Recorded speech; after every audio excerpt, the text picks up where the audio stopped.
When we start to project ahead how individual Chicago Bears players will perform in 2023, not only can we get a better sense of the strengths and weaknesses of this team, but also some of the different dynamics that could play out in 2023.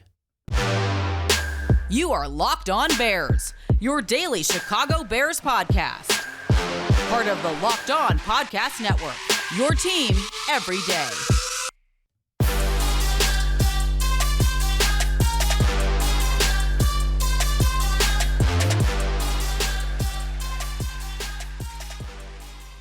This is Locked On Bears, and I'm your host, Lauren Cox.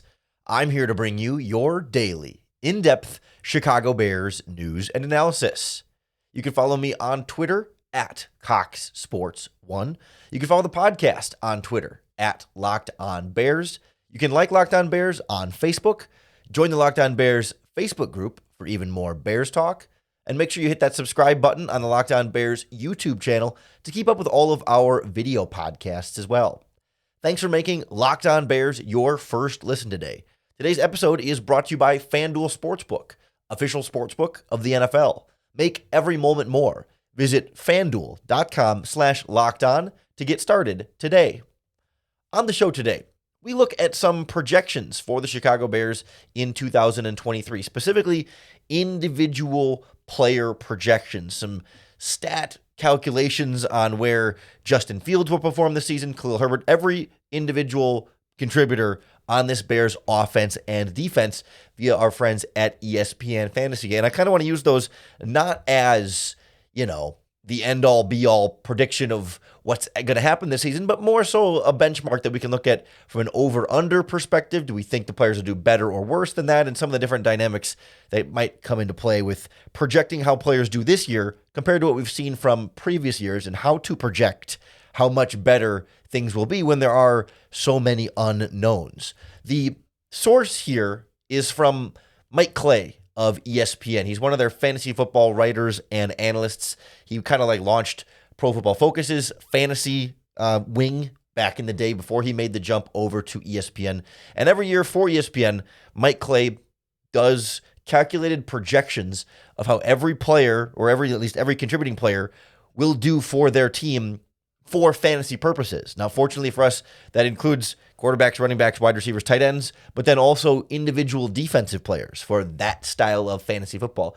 It's basically, any player that can produce a stat that we measure in traditional box scores, Mike Clay projects those for ESPN for fantasy purposes. And just last week, he put out his updated projections for the 2023 season, and it's a great look at what we could expect, or maybe even an outsider's perspective on what is expected of this Bears team this season. I want to start with Justin Fields. Oops, threw up the wrong graphic on the YouTube channel. Here it is. Justin Fields' projections for this season by Mike Clay of ESPN. Obviously, a big step forward from last year in terms of the passing game. That's sort of universally expected that he's going to be better. It's just a question of how much better. And Mike Clay currently has Justin Fields projected at just under 3,200 passing yards, 3,193, with 22 touchdowns and 12 interceptions. So again, 3,200, 22, and 12 is roughly the ratio there for Fields. It's worth noting that in this projection, he has Fields playing 15 games. That's pretty much the standard for most players in these projections, that they just calculate in that most players are going to at least miss 1 or 2 games on average due to injury in the modern NFL. And so there's 2 games of PJ Walker passing projected in there as well. But with the 3,200 yards passing, the 22 passing touchdowns and 12 interceptions, you also have another 912 rushing yards and 6 rushing touchdowns for Fields.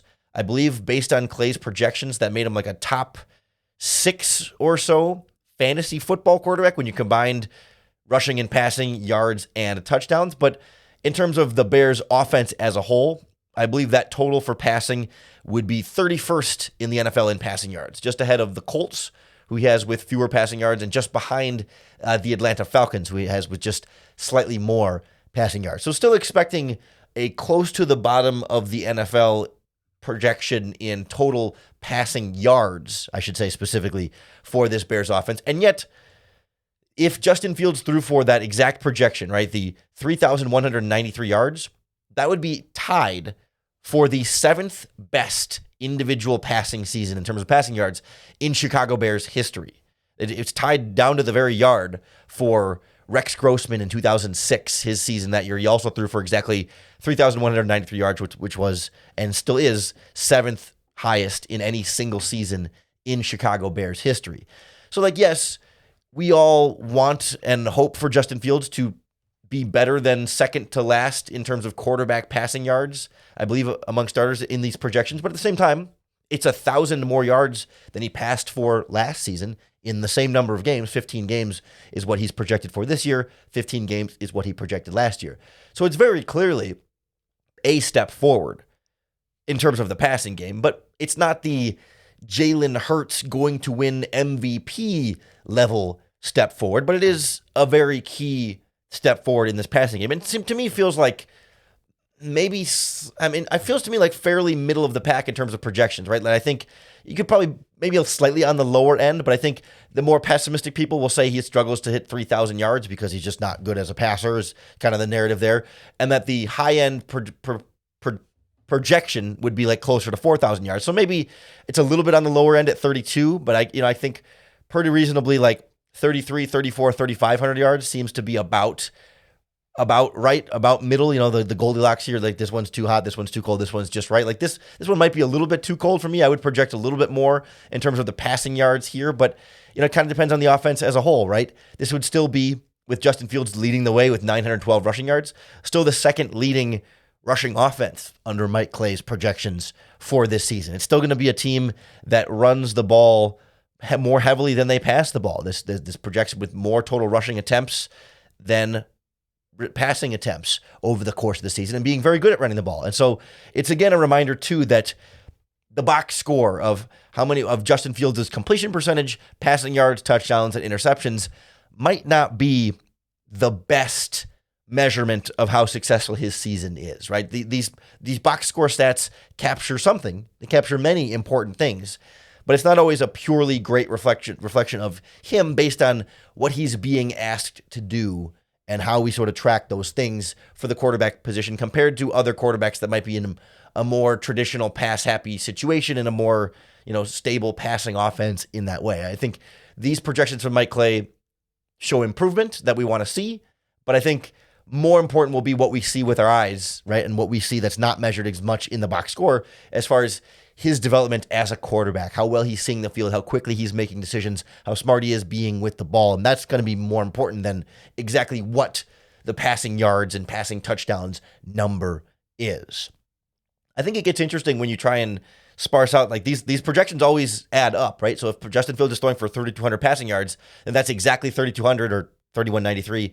That has to then be split to the T between all of the receivers, running backs, and tight ends that are catching the ball, plus some different interesting numbers in the running game there as well. So we'll look at some of the other offensive playmakers and their projections for 2023 before we turn our attention to this Bears defense next on Locked On Bears.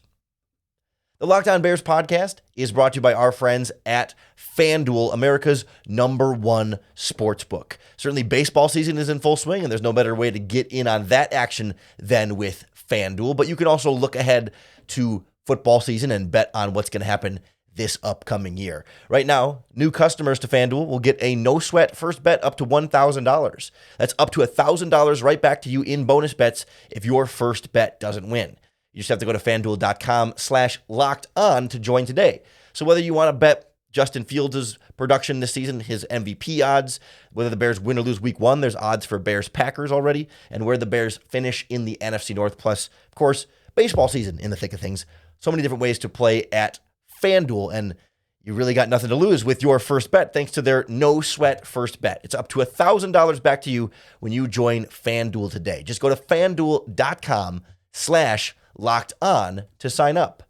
FanDuel, official partner of Major League Baseball and the NFL. So we've got over 4,000 total yards from Justin Fields in ESPN Mike Clay's fantasy projections here. 3,200 passing yards plus 900 rushing yards. Puts him as a 4,000-yard season, just passing and rushing combined, which, again, makes him one of the best fantasy quarterbacks, which is the main original intent of these projections from Clay. But when you start to split out those 3,200 passing yards among the receivers, it gets interesting to kind of find the different dynamics there. And also the way that this backfield is really split running back by committee, I think speaks to the tight competition we're going to see between Herbert and Dante Foreman and even Roschon Johnson in there, and how we may not see one total, complete lead dog in this Bears backfield. That if we start in the running game, for example, he's got Khalil Herbert leading the way with 670 yards and 5 touchdowns, but Dante Foreman right behind him at 543 yards and 4 touchdowns. So what is that, about just under 130 yards separating the two of them? Certainly a very similar number of carries, about 15 more carries for Herbert over the course of the season. But really sort of projecting here, both guys are going to get fairly even run, with Herbert as the favorite right now. Herbert is the number one back at the moment, and so he would be the guy to lead the way. But it's not, I mean, assuming those guys are healthy enough, which these projections are for 14 games each, meaning, you miss 3-ish games over the course of the season due to injuries.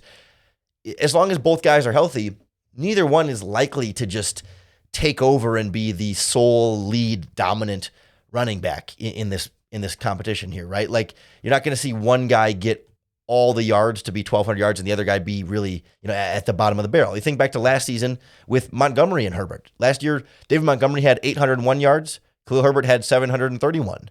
And certainly Montgomery had quite a few more carries than Herbert in that. But regardless, the production was pretty close between your number 1 and number 2 running back, with both guys dealing with little bits of injuries here and there. So this is clearly a step back from that in terms of the rushing game, in terms of the production from your top 2 running backs, both of them seeing a drop compared to what they had last season and what the Bears had last season. And I would think that the Bears might be able to rush for more yards than what he's got here for them. That it is a little bit of a lower number for all those running backs and a lower number for Justin Fields, that across the board, the Bears won't run the ball as productively. And yes, they did lead the NFL in rushing last season, and it's hard to predict and maintain. It's hard to maintain number 1 rushing in the NFL each season. Again, I said he's got the Bears as the second leading rushing team in his projections, and it's pretty hard for teams to do that back-to-back years. And so you're not going to necessarily project that they're going to do this. It's sort of like odds and probability, like what is the likelihood that they reach these kind of numbers. I do think still you should see Herbert with more yards, Foreman with more yards, and possibly Fields with more yards rushing in there as well. Receiving is interesting too, because Fields obviously taking a step forward in terms of passing yards to get to 3,200 yards there. But when you start to split that among, your big 3 receivers, DJ Moore, Darnell Mooney, Chase Claypool, plus maybe, Equanimous St. Brown and some other receivers farther down there, and then your tight ends as well, Cole Kmet and Robert Tonyan, 3,200 yards goes fast among those players. And I guess, first of all, where I'll disagree right away with Clay's projections is he's got Robert Tonyan with just 12 catches for 98 yards and 1 touchdown in 15 games. I think that's a calculation thing where number 2 tight ends, just if you look at the number 2 tight end in the offense last year, they didn't do much, but Tanyan's going to come in and I think produce quite a bit more than 12 catches for basically 100 yards. Kmet at 54 catches for 578 yards. That's about where he's been in his career, hovering around that 600 yard, 60 catch mark. I don't have any great objections to that, but I think a lot more yards to Robert Tonyan there. I say, at least 200-300 yards at least, and more touchdowns being a potential red zone weapon for them there. At receiver, though, DJ Moore, just short of 1,000 yards at 925 yards and 7 touchdowns. Feels like a guy that should be a 1,000-yard receiver, but again, that would be a full third of Justin Fields' passing yards. So you sort of have to start there. Like, okay, how many yards is Fields going to have? That's all the pie you have to split up between these receivers. So I could see that being, if Fields is at 3,200 yards, then Moore at 925 is still is a really darn good season for him, even though it's not the quote-unquote 1,000-yard wide receiver that we might want from the trade and then the guy coming in to be the number 1. Mooney at about 700 yards, 696 yards on 55 catches. As a number 2 receiver, again, it feels like Mooney is better than that, but if you're only splitting 30-20 yards so many ways and you're leading guys at 925, I mean, you put Mooney at 700, and that right now, but those 2 wide receivers represent 50% of the passing yards from Justin Fields in this projection. That's not including the tight ends, the running backs, or the other wide receivers, including Chase Claypool, who's at just under 600 yards at 593 on 45 catches. So all 3 of your top receivers over 500 yards, over 4 touchdowns, and it's just a matter of 600, 700, 925. It's kind of building your way up from Claypool to Mooney to Moore. It doesn't feel like numbers that reflect the quality of what that wide receiving core feels like it could be with more Mooney and Claypool compared to what Fields was working with last year. But again, I don't know that the box score numbers of these receivers and their projections, and certainly, the fantasy stats of these receivers and their projection is going to be the best way to measure how good of a season that they have. Because you feel like if Claypool only has 500, 600 yards, you're like, that seems like a little bit of a disappointment. But he's also the number 3 wide receiver in an offense that's not going to be one of the most prolific passing offenses in the NFL. So maybe, the number might be disappointing on the surface. Like, what's more important is, does Chase Claypool look good? Does he look like he belongs? Does he look like the guy we thought he looked like, early in his Steelers career? Does he look like a guy who should get a second contract, a guy you're willing to pay? Like, it's going to be more about the eye test for him. Same with Mooney, who's entering the final year of his deal, right? Does he look like a number 2 wide receiver who could be a number 1 wide receiver down the line? Like, does he look like a dynamic playmaker? Is he producing consistently, making the plays when they need him to, as opposed to like volume, right? These are volume stats over the course of a year. To me, it's less important what they hit in terms of volume and more about like efficiency and the big moments, the big times, right? It's third down, and it's Claypool able to make the play on third down when they need him to? Is Mooney able to make that play? Is DJ Moore that reliable go-to option over the course of a season for Fields? Is Kmet growing in his role and trying to be more of a difference maker at the tight end spot? And same with the running backs out of the backfield. The volume, less important than sort of the eye test, but just the moments, the spots that matter more individually throughout the course of the season. Are they contributing to winning games? Is the wide receiver position holding Fields back? Or I guess, are the pass catchers holding Fields back? If those things are satisfied and you're winning games, then it doesn't matter too much to me what exactly those raw box score numbers end up looking like for those guys, because it's not this. We're not using the same measuring stick for this Bears offense as we might for a lot of other Bears offenses, or a lot of other NFL offenses, because of the dynamic playmaking that Justin Fields offers with his legs that changes the equation for how this offense will score points and win games. It's a different measuring stick than, a team like, the Bengals with Joe Burrow, or even, Patrick Mahomes at times. He just doesn't rush for as much as Fields and doesn't change as much of the dynamic of the offense. It's more like what we see with Lamar Jackson and a little bit so with Jalen Hurts to a lesser extent. I think it's a little bit more straightforward with this Bears defense, that while this Bears defense has some real question marks on it, you're not necessarily, you don't have the field sort of explanation for why box score stats won't matter as much there. They certainly won't fully capture what this defense is able to do, but I think we can learn some interesting things about particularly this Bears pass rush and this Bears secondary by looking at what these stats project from ESPN's Mike Clay next on Locked On Bears.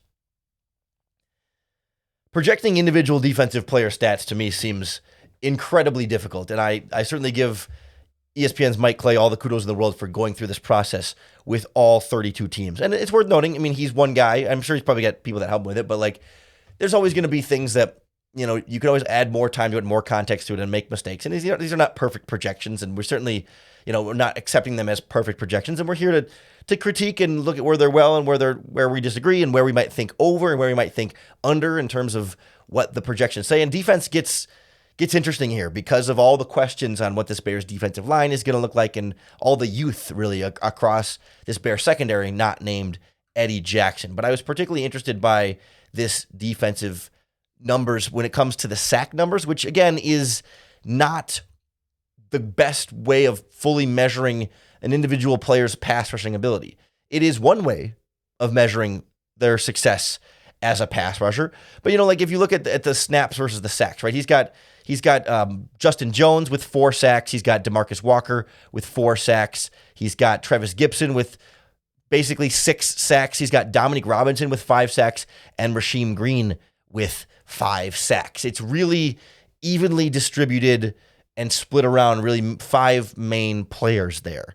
And a couple things that stand out about this is, one, when you see the actual projections, he calculates sacks down to the decimal place, and that's just a rounding sort of thing. So, right, he has DeMarcus Walker with 4.2 sacks and Travis Gibson with 5.7 sacks. And we know there are half sacks in the NFL, but there are not fractions beyond a half sack. And that's where this thing that's where these numbers come in. They're just not rounded, essentially, because if you look at a guy and he's gotten 7.5 sacks and 5.5 sacks, you try and do a calculation to then average those out over time, it won't always be a nice clean 0 or a 5 on the decimal point. So that's how you get some of these different numbers. Like he has the Bears splitting, a total of 37 sacks, and those decimal points add up, right? He calculates how many sacks the defense will have and then splits that among the players based in part by what the players are able to produce there. So that's why there's some decimal places in there that might give you a question mark. But the other thing too is like when you think about sacks as the measurement of pass rush,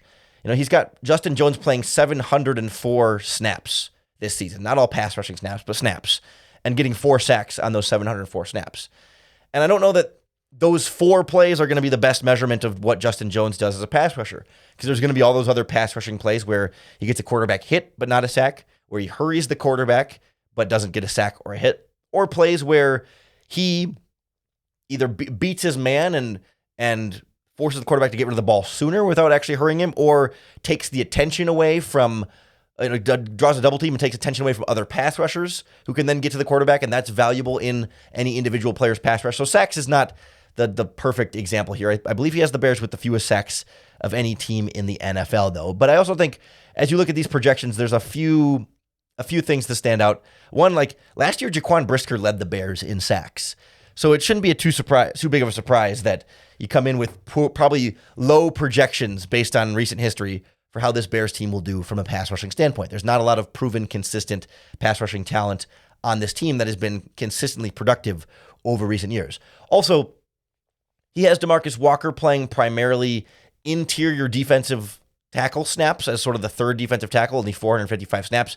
That is what he did more in Tennessee, and I think that's why you see that projection here. But DeMarcus Walker is going to play primarily edge rusher. That's what he's been doing at OTAs and minicamp. He will kick inside sometimes, but really going to be primarily an edge rusher. So I think you kind of move him into the edge rusher category and take some of his, add to his snap total by taking some, especially from Dominique Robinson and Rasheem Green, right? I don't think you're going to see Gibson and Robinson as both being pretty close in snaps this season at defensive end at 670 and 650. Like I think Green and Robinson will play significantly less than the snaps they have projected here, and most of those will go to DeMarcus Walker on the edge. And so I think you take a couple of sacks away from Robinson and Green on these projections, add them to DeMarcus Walker's projections, and I think that starts to even out a bit closer to what we are expecting from that group. It's still not a great sack total, and there's still time for the Bears to add to that pass rushing group, but I think it matches with, I think, what the perception is of this being an inexperienced, unproductive defensive line for the most part. And guys will need to, if the Bears are going to have a really effective pass rush this season, guys are going to need to play better than we expect them to. Like the stats that Mike Clay projects here is what we expect them to do. And if the Bears are going to have a good pass rusher, these guys are going to need to exceed expectations because they just have not been consistently productive, proven pass rushers in the NFL. And so they need to exceed what they've done before. But these projections are always going to be based on what they've done before. And so that's why it comes in at a particularly low number there. I also think the secondary is an interesting calculation here in terms of the interceptions, right? Eddie Jackson with 3, Jaquan Brisker with 1 sounds pretty normal to me. And then you get to the cornerbacks. Basically has Jalen Johnson with 2, Kyler Gordon with 1, Tyreek Stevenson with 1 as your top 3 cornerbacks there. Jalen Johnson has 1 career interception in his Bears career. It's not necessarily like his game, right? He's never been the big-time ball skills type cornerback. He's more the one-on-one, lock you up, shut you down kind of guy, press man on the outside with, certainly with other skills too, but like more known for physicality with the receiver than particularly attacking the ball in the air. Whereas comparatively, Kyler Gordon finished with 3 interceptions last season. They kind of came towards the end there down the stretch, but he's got a little bit more of the ball skills type of skill set. So I would expect Jalen Johnson to be closer to 1 sack and Kyler Gordon to be, or 1 sack, interception. Jalen Johnson to be closer to 1 interception. Kyler Gordon to be a little bit closer to 3 in that regard, just given that's what he had last season. And then, yeah, Stevenson could maybe get 1 or so there. That seems to be about right. Still, only 13 interceptions as a whole for this Bears secondary seems a little bit low to me because as I look back to last year, I believe they had 14 as a whole. And that was with, a couple of games of Roquan Smith, but then him being gone. That was with Nick Morrow at linebacker. That was with DeAndre Houston Carson having to start some games at safety with Eddie Jackson dealing with injuries there. Jalen Johnson missed 6 games. Eddie Jackson missed 5, I think. Even Kyler Gordon missed 3 games. Yes, these projections of Mike Clay include some missed games in terms of snap totals there, but I would expect a little more than 13 interceptions to be within reach for this secondary. I can see where the argument might be made, well, if the pass rush isn't very good, it's going to limit the opportunities for those guys to get interceptions, and that's a fair point. I also think the pass rush wasn't very good last season either, so I would expect them to at least get another 14, if not a couple more, because of the improvements in the secondary and the improvements at linebacker, and just, I think, some more different bodies at pass rush. I think you can make the case that the Bears should be a better pass rush this season. It's not going to be a great pass rush as it stands, but once you took Robert Quinn out of the equation last year, I mean, this pass rush was fairly abysmal for a lot of that season. And I think just given Walker and Green and then the draft picks on the defensive tackle spots, not that they're going to be some vastly improved position, but it does feel like there should be some improvement from that defensive line. And that's where I think the projections could use a little bit of bumping up there and perhaps rearranging based on snap counts for where DeMarcus Walker is going to play. And I think a little less for Green and Robinson comparatively. And even Gibson is a little high there. I don't know that we can trust Travis Gibson to be a 6 or 7 sack type guy just yet, because he only had 3 last season. He did have 7 2 years ago, but had 7 when he had Khalil Mack on the opposite side from him and had Robert Quinn also in the mix there and some better interior defensive players too. I just don't know that it's reasonable to expect that just yet. But again, these guys need to exceed expectations on this defensive line, and this was just a measurement of what expectations might be. I like that as a baseline for this. It's like same thing with Fields' 3,200 passing yards. Like that's a good expectation. We should hope he hits 3,200 passing yards, and we should hope that those defensive linemen can hit their 4 or 5 sack numbers. We should then want them to do better. But we can set expectations where Mike Clay has his projections there, and then aim for even higher. I'd be curious to hear what you think the Bears' projection should be for their individual players. How many yards do you think Justin Fields is going to throw and run for this season?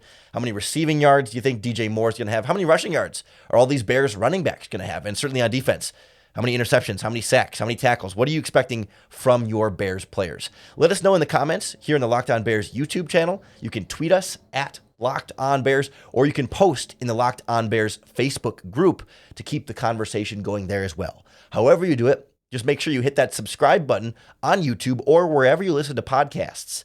That's going to be the best way to keep up with all of our daily, in-depth Chicago Bears news and analysis.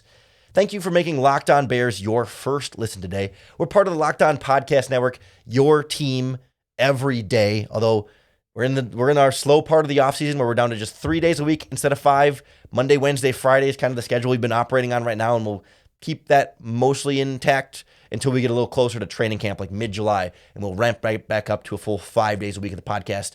We'll get you all ready for training camp with training camp previews coming up right around the corner. Working on some extra special things in and around training camp this year as well that can't give too many details away yet, but we're working on some things, trying to get some different nuggets for you here on the podcast. So make sure you keep tuning in for all of that. And of course, you have to tune in for your next opportunity to bear down.